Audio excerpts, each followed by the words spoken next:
story that you were telling me before, where you were like, Oh yeah. Well, I was probably 16 or something, and Vern used to go out to his van to like smoke in high school and stuff like that, or just we'd go out there and bullshit, a couple times. Um, Went out there, and I remember getting in his van, and we were just sitting there bullshitting. It smelled so bad. It's like, how does it even get to this point? Did you buy it with a corpse in the back or whatever? He's like, oh, and he'd been on this tour. It was just, and he said there was probably some pizza under the seat or something, and I didn't understand like how funk could get to this point, just three dudes hanging out. It's like these guys in high school went on this a nationwide tour, and I didn't even really understand what that meant. To me, like thinking about a tour meant like Iron Maiden, something like a band going on tour. Like you're getting paid, you're staying at hotels, you're fucking eating caviar and crackers or something. And it was the first time I realized you could do something like that. I guess like you could actually go, and it wasn't about getting paid, or you didn't have to be. So you might pay for your own tour, being out there. So it was a pretty cool experience. The Vern was really instrumental anyway in just like getting us to be more than we were. We were really just three punk kids like hanging out in a garage playing music, and he was the one that he got us the first recording thing with Pat Malley. He got us to he recorded us on 4-track. He set up show for us, and when Unwound was going to open for Coffin Break, he's like, you guys got to come play. I didn't even know what that would be like. I'd never been on a stage before. I never even played. I think Jared had one redneck neighbor guy that came over and listened to us play one time, and that was the extent of it. He's like, you guys are pretty good. And it's like he must have been totally brain damaged or tweaked out of his gourd, because there's no way you could listen to that and think like, well, that sounds pretty good. It's just such crap. But yeah, so it was a big influence. I don't think if Justin and Brant and Vern, if they didn't go to that school, I don't even know. We probably would have petered out. We probably, just played some shit together for fun, and maybe I actually would have gone to college or something and done something with my life instead, and I kind of wish. But, I'm they totally wouldn't have had exposure to music like I had, even an idea that stuff happened locally besides shit ass metal shows and stuff like that. That there were smart people out there doing stuff too. so when he asked, when you so what was the like what was your reaction in your mind when he was like, you were like, how, why does this stink like this? And he's like, because we went on tour. And you were like, what? Well, I guess I could imagine it. Three teenage guys hanging out in a van for a month together. That's gonna get stinky. I was really just fascinated because it was so far out of my zone of riding a fucking bus to school, or eventually, having a car and driving to school. But between parents' house and high school and back and forth, your whole life is going to school and back. And I didn't think in terms of outside of Olympia and Tumwater and stuff, and thinking that there might be any possible. I didn't even have any idea of what I wanted to do with my future. Then all of a sudden, I think that seemed like, wow, why not just do that? Instead,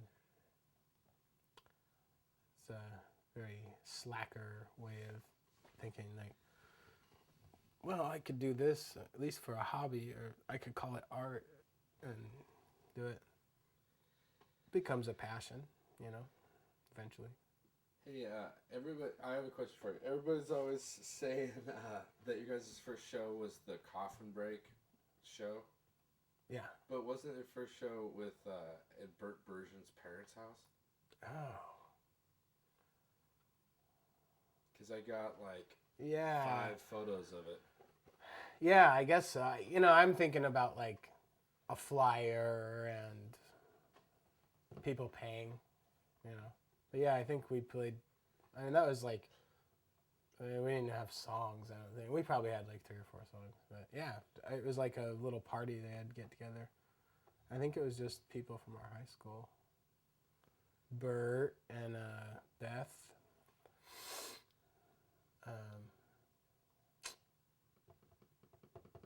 John Broger, maybe, and Jason,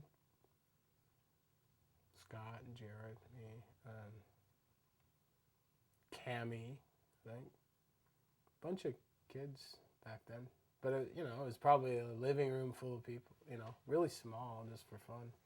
I didn't really think about that. I was thinking more along the lines of, like, it's advertised and, like, people know about it more than a few days in advance or whatever, Well, and it's also kind of like a selfish thing on my part because I don't have any photos from that other first show. Oh, I see. You have to make it. I have like a flyer, a black and white flyer that says with special guest, which is fine. There was one that said carp, though. There were 2 different flyers for that show. I remember because I remember one saying special guest and being like, pfft. Also, like the first few shows we played, it would be like one of our first shows was in Portland with Cracker Bash. And I think that was unwound as well. And it said carp, C-A-R-P, because it was just, they were like, well, who's the opening act? Probably the person that's booking the show. Carp. Oh, okay. Scratch, and, yeah. We got one in Nashville one time that said we were touring with the Cherry Balance, like they were doing pretty good, and they were just like, yes, you jerks can come, and on this flyer it said Terminator X. Oh, and we were like, okay, which would be really cool if you were like from Public Enemy. We feel like total jerks, and our roadie at the time was just like, we were just like, whatever, just let it go, who cares, let's just play, and who cares. And the roadie was like, no, man, no, like, this is an actual person. Like, this isn't like a typo. This is someone else. Yeah, you're advertising for Terminator X to be there and, like, be scratching records and shit. Opening? Right. Yeah, Terminator X is opening for the fucking, whatever you said. The cherry hardcore. Okay, but can you tell me, like a little story of the Bert version thing, just like totally simply, just for people who don't know about house shows, like, our friend at school asked us to, you know what I mean, like real little kid story version of it. I don't remember, dude. I really don't. I mean, just like we win. You reminded me, and I remembered that, but I have really, really, really limited. You know what I mean? There was I really don't remember, dude. I remember being in a living room or something with some kids from our high school, but I don't remember, like, I wish I could remember the people that are there too, because I know like Beth, Grover, and. But could you describe Bert. The scenario? Like, did you move furniture around, play in the living room? Like, see that? Yeah, I would. Was it a house show? Yeah, it was in the house. I just don't know. No, it wasn't even like anyone else show. I think it was really like a few people from our high school, kids that liked that kind of music, and like we're just kind of dorky like us, I really, I was probably the dorkiest one. I literally, I was probably 15. I don't remember. That's a long fucking time, dude. Give me a break. Seriously, that's a long time. I'm your same age. Yeah. I don't remember the shows I played in that time period either. But see, it's hard to. It's hard to. Let me jog your memory though. There's a picture. They ended up in the yearbook, which is the funny part. There's a picture of Scott. It was also Halloween. Oh, okay. There's a picture of Scott wearing a hockey mask, and it says "Carp" on the front of it.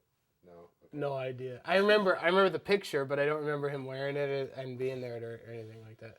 But I do remember seeing the picture. So Audrey told me to ask you about something. It hurts to fart. Oh.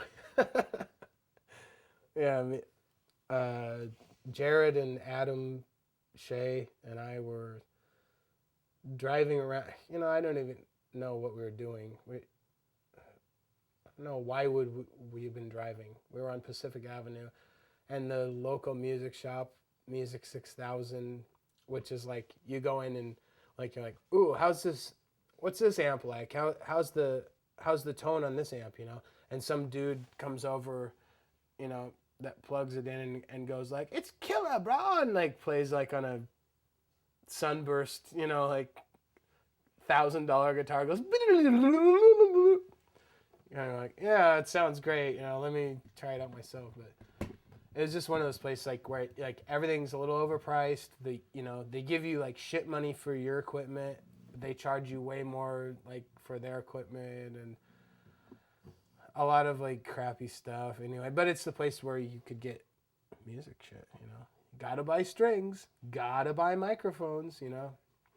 So it says.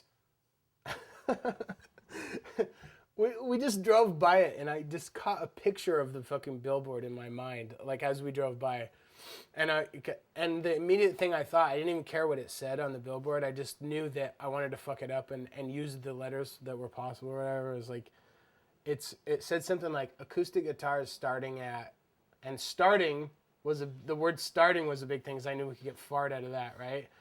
And fun, and the word fun was in there because it's fun to strum. And I was like, oh, God, let's pull over.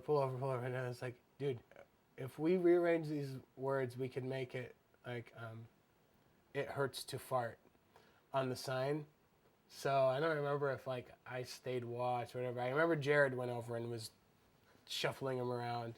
And anyway, it was perfect. It was like I think it was a Saturday night. So they were closed Sunday. So all day Sunday. Music 6000, it hurts to fart. And I got a picture of it somewhere. You know what? Actually, it's probably just gone. Yeah, more than just promise me pictures that you don't have, because I'll ask you about them later. It sucks too because that was one that I always held on to. Because I went the next day in broad daylight. It was there all fucking day because they didn't open until Monday. It's like, it hurts to fart.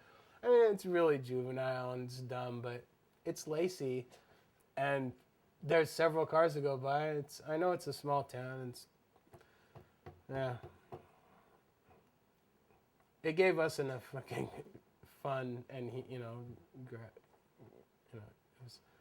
it satiated our small town like humor needs for at least a day.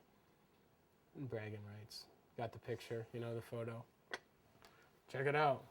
Really rearranged this business's sign to make it say fart. Ha ha ha. Pretty corny. So, do you want to just get over tell me, I don't know, I'm not doing my job very good. I'm not framing it. Yeah, because how do I introduce something I don't want to talk about? Maybe that's your job. Maybe you didn't take enough notes. You're interviewing my ex-wife that had the traumatic experience. I didn't have the traumatic experience besides the physicality of it, where I was in a coma and such. Because I don't even remember it, dude. Oh, really? Okay. You want me to get really serious? I can't. Well, I can't get really serious. You don't have to get really serious. But just, tell me what you're comfortable telling me. And I remember really, really shady. I just don't remember a lot of it. I remember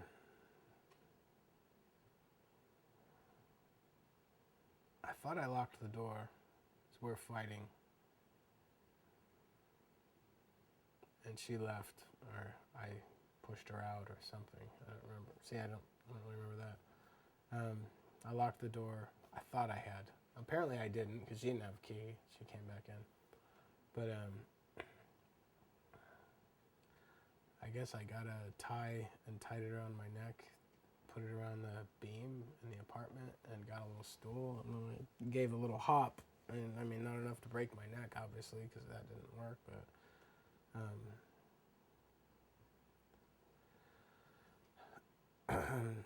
I'd thought about it for a long time, like not doing it that way, but just not being conscious anymore, and trying to, I don't know. A lot of times I woke up and didn't want to be there, didn't want to. I had a lot of anxiety issues. I had a lot of just like terror throughout my everyday life that it just didn't seem to let up, and well, I don't have it anymore, thank God, but it seemed like it would be easier than dealing with whatever I'd have to deal with. And then I think when I was that age, I thought that, well, now this is over. I kind of thought that we were breaking up or something, and that we're, because I was like, I maybe thought that was a good thing about life or at that point or whatever. And if that was probably wasn't going to last. Then the only thing I can speculate is that it was a good excuse to do it in my mind somehow, which is never a good answer, and being 21 years old, who knows what the fuck I was thinking. I don't remember it well enough, and I don't want to say exactly what I was thinking, because who knows what you have to be thinking to do something like that to yourself. But I thought that maybe it wouldn't hurt. That's what I thought. Maybe I wouldn't feel it. Maybe I wouldn't have to be. Maybe I wouldn't have to wake up or something, go to sleep. So did it. I woke up later and had to come out of kind of a temporary sort of brain swelling thing where I couldn't remember what had happened, and I actually had thought I was cooking dinner that night, and that I even had apparently had mumbled some things about someone grabbing me and putting me in a van. I mean, the brain does all sorts of weird things, but pretty much saw a psychiatrist after that, all this kind of bullshit where it's like, I think I probably just need a smack in the face, get your shit together mentally, emotionally. It sucks to know or to admit that I was so vulnerable in that way, where I would rather be not even conscious, I think that's a big part of where for me, where the drug stuff comes from, because it's like every sort of pain is alleviated, physical, emotional, everything is. You can be in some dream state, in some weird numb, no highs, no lows kind of state every time you do it, Problem is, eventually you just need to do it to feel normal, and then you just feel normal. It's not like the anxiety goes away. So, of course, it's a huge trap in that way. So that night, were you sober? No, I think I was... Oh, God. Did she tell you something about, like, a surprise party? Mm-mm. That's what it was. That's what I remember it was.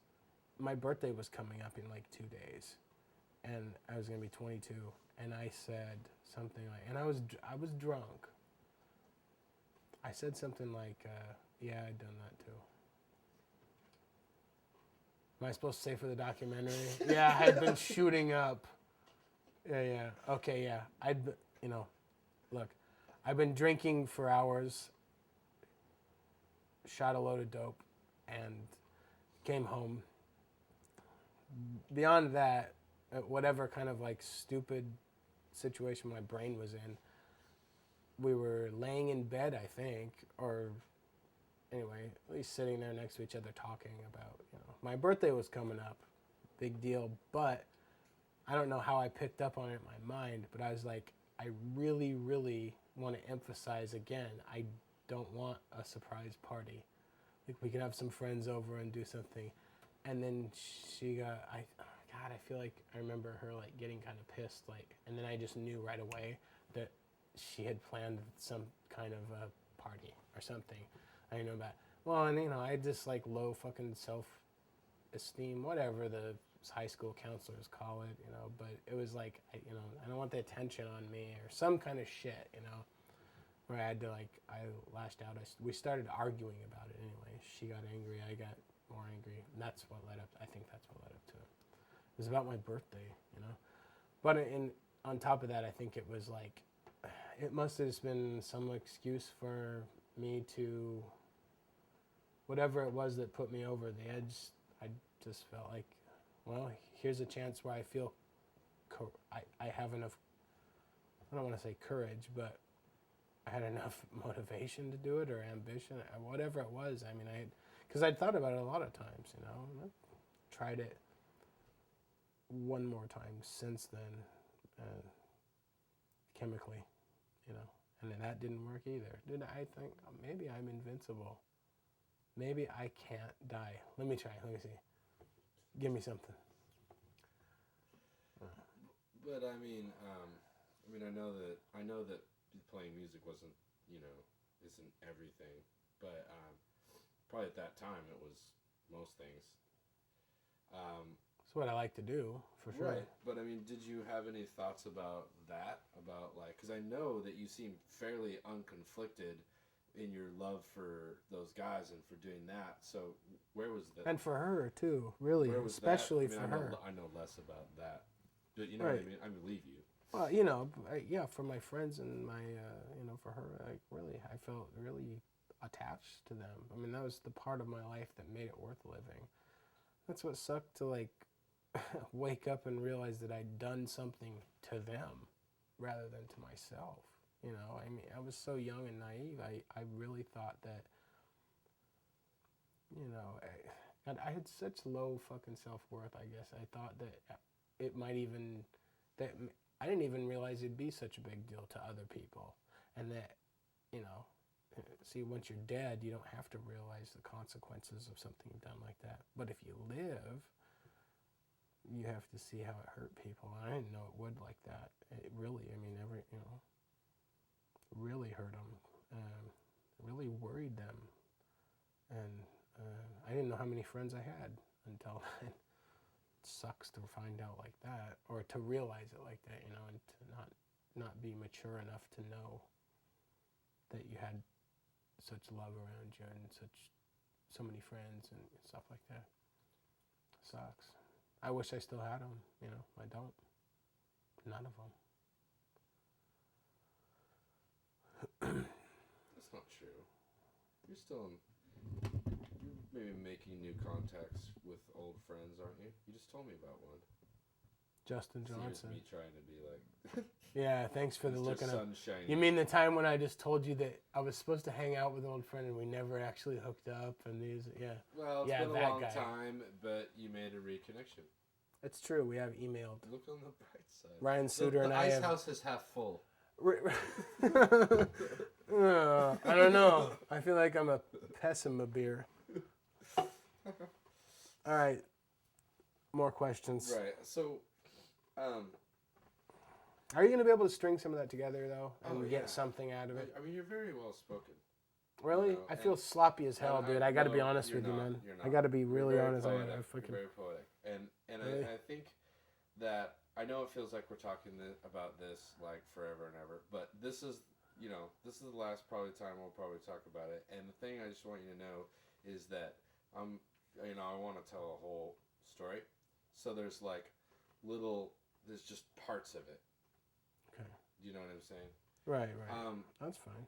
Can you tell me, so you wake up in the hospital. Yeah. So you don't remember anything, you wake up. No, I actually thought I'd been attacked or something, yeah. I mean, that without me talking, sorry. I woke up and asked, my mom was there, I think. I think Audrey's mom was there too, and so was her dad. And I asked, why was I in there? I think I had asked about 4 times, What's funny is that I knew,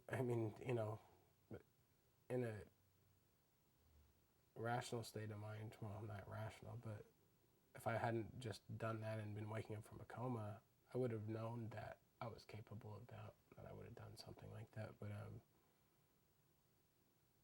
and it's like they told me that when I woke up, every time they told me that, the four times or whatever they told me that, I was in denial, like, no way. Something else must have happened, you know. So I guess I wasn't ready to hear it, or it was really humiliating too. You know, people leaning on me and crying and saying, you know, oh my God, I'm so glad you're alive, and here I am, don't remember how the fuck I got there. And I wish I had. You know, What do you think about this? Like, I know at the time you've told me that you're like, you know, it's from the like heroin addict mind. You're like, you know, you said this great thing once, and I told it to somebody else that used to do heroin, and they were like, that's awesome. Like, they really liked that. They were like, made sense. It's so cool that he said that, because their eyes got all big, and I was like, it was it was when you were saying that it's this weird thing where everybody else is looking at you like, what are you doing? Why are you trying to kill yourself? And you're looking at them with the same expression because you think you're fixing yourself, you know? It was that when you were talking about that. So I know at that time you might have, you know, we were like, oh, that mindset that I'm in when I'm high or when I'm drunk is like, it's great, it's helping me or something. But what do you think now about the difference between the sober Chris that was that mindset that was in the hospital and the high mindset where you're like, okay, well, let's go off the chair? What do I think about the difference between those two mindsets? I mean, like, did you look from the sober mindset to the other one and like fear it or be like, what the fuck is that? Do you know what I'm saying? No.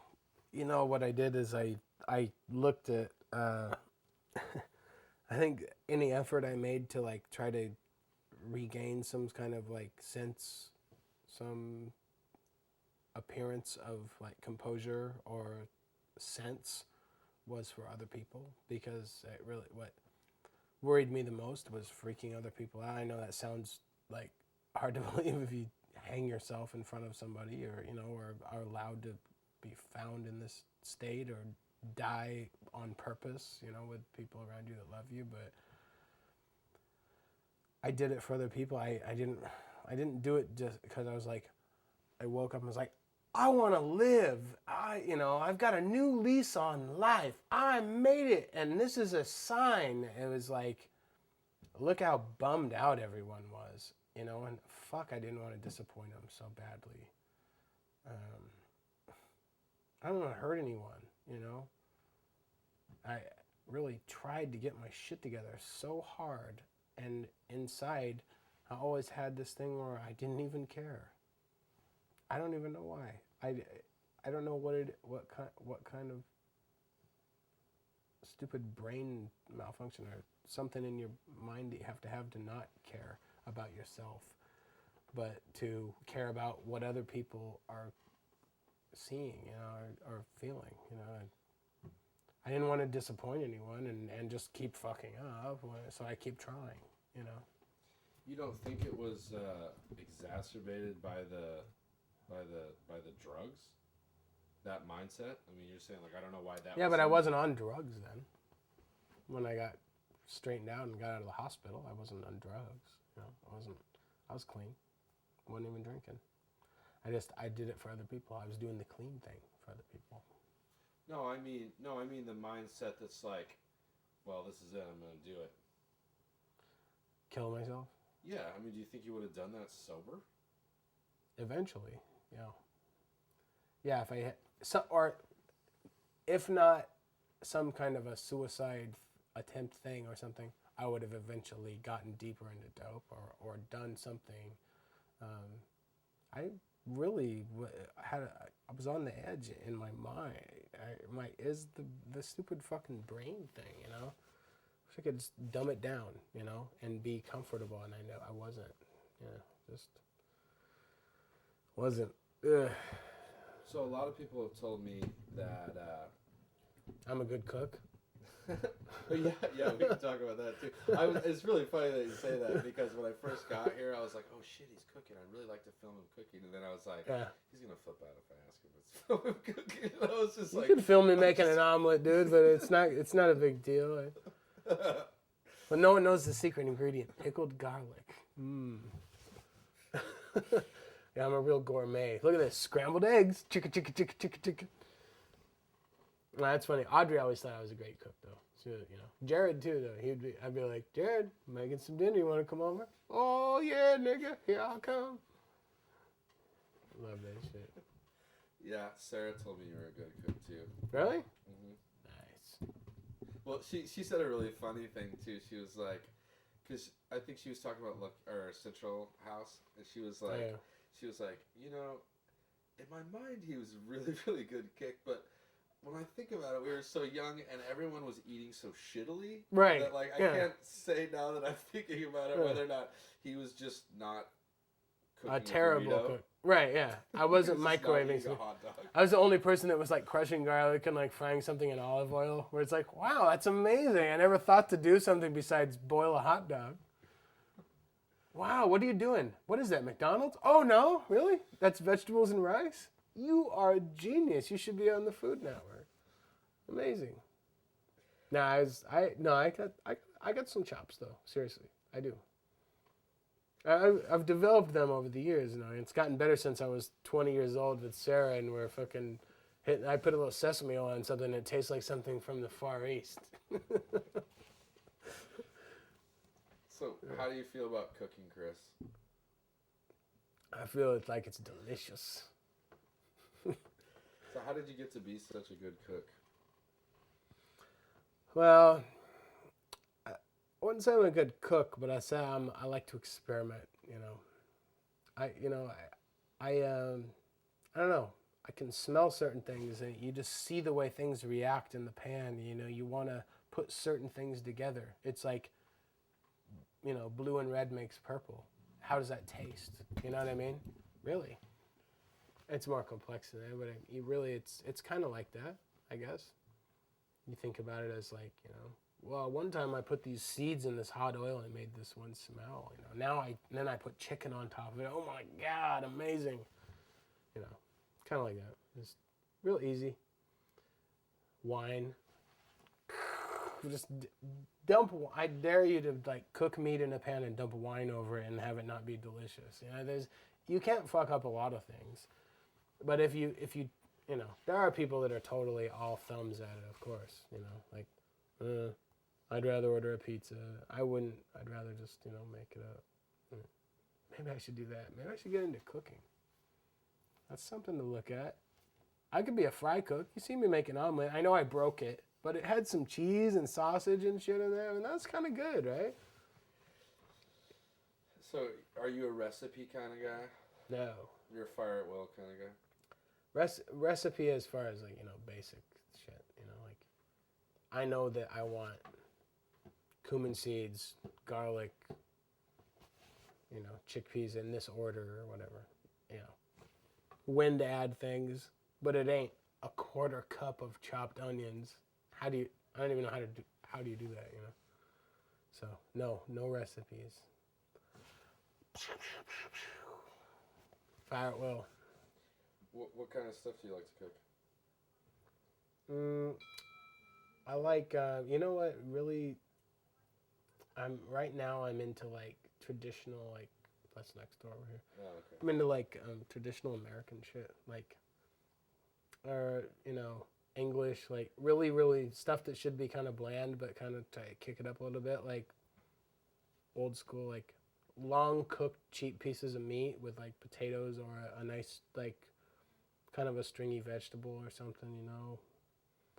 Something that's pretty common. That, like, really inexpensive things where you can make a lot of big, you know, thing. I don't put that in there, dude, but I will tell you what I'm into. Really, like, I'm into, like, because I've made, like, Thai, Indian, you know, Mexican. Mexican's one of my favorites, though. Real Mexican, though. Like, lardy, meat, gristly, knobbly, chewy meat, onion, cilantro, you know, corn tortilla, kind of shit. Not sour cream cheese. A little sour cream, sure. Why not? A little bit. That you want to me some? is always like what makes it Tex-Mex.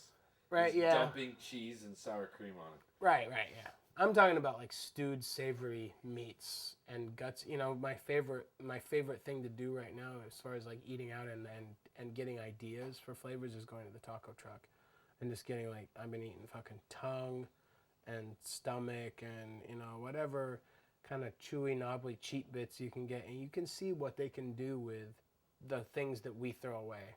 I had fucking pork skin tacos the other day. Awesome. This bubbly fat chunk of like, looks like a piece of a football, but it's all like soaked in red like hot sauce and shit, and it's got like onions and cilantro. So it's like, it feels like bubble wrap in your mouth. It's like awesome. This makes you think like, look at all the shit people are at the butcher shop, you know, and they're throwing all this shit away. People are giving things to their dogs, and these guys are like selling $3 tacos like all day long. It's like, here you go. It's a good idea. Did you ever cook on tour? I don't know. Probably. There were probably some times when we were staying at someone's house that we, you know, shacked up and we're like, we're going to the grocery store. We're going to make this and that. Usually, I guarantee it was probably a stack of tortillas, cheap meat, beans, rice. It was trying to emulate like Mission burritos, except not doing it right, you know. Yeah. Or pasta. Yeah. Here's 6 pounds of miscellaneous noodles, and we just made sauce for 17 or whatever. I remember me and Ben used to make stews for people, like in the very early days. Like, you know, we'd make a huge stew for like whoever, all of us and all of them and everybody. And then in the last couple of years, we were making ceviche for people. Really? Yeah, Not for too many. That's pricey, right? We're like, everybody was like, and it was some of the same people. So a lot of people were like, "Are you guys not idiots now? Like, Are you guys chefs on the side? This is delicious ceviche. Could you hand me a few more capers and such? Like, we can still look down on you after eating this, right? Yeah. Is that okay? I'm gonna just turn it on. A lot of people have told me that initially you were super anti hard drugs like heroin, and and I'm just wondering about that. Do you know what they're talking about? Michelle told me that. Michelle told me you were super like super anti. Oh, when I was a teenager, I mean, I was Wait, your mic's not on or something. I was anti all kinds of drugs. I mean, I'm not even. Not even on? Battery ran out. Here, let me see. Did you turn it off? No, it just went out. Oh shit, you're right. God damn, of course this would happen right now.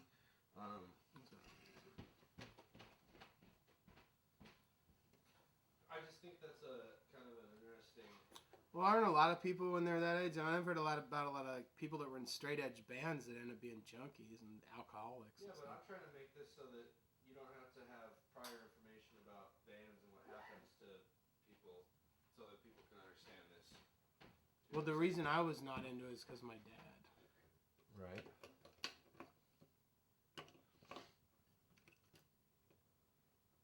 Well, I don't know about that.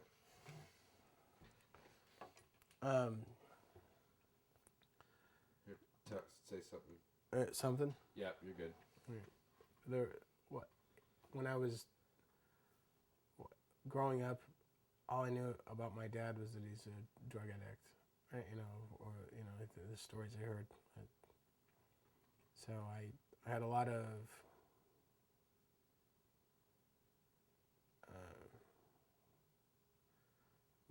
I didn't understand why people did drugs.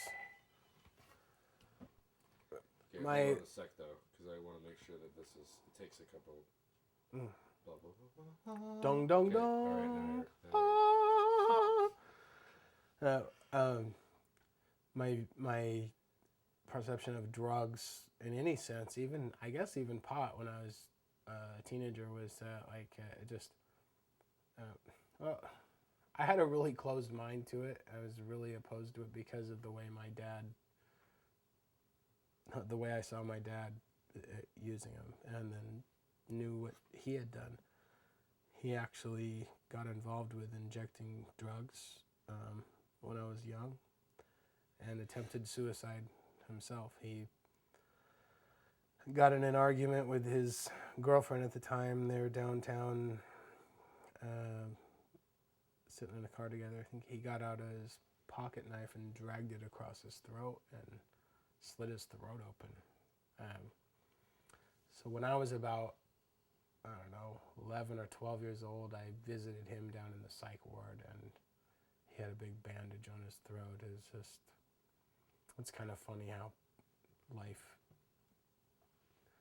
goes on like that, and all the things that you swore off and swore you'd never do or never try or said they were, something that was for idiots or whatever, end up coming and being in your life. And I think that's probably where that came from. Otherwise, I would have probably started experimenting with them a lot sooner. The first time I got any relief from some sort of drug, any relief from what my mind was, how on fire I felt like in my brain or whatever, the first type of like solace, some kind of calm that I got from doing a drug was the first time I realized, of course, people aren't bad. They're just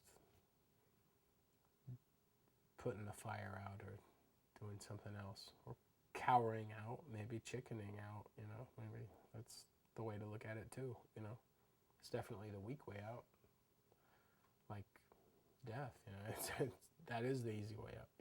What do you feel after you're dead? Nothing. Hey, hold on a second. This is inopportune timing, but I gotta switch a tape over for a couple of minutes. Is that okay? It's up to you, man. I don't know how it works.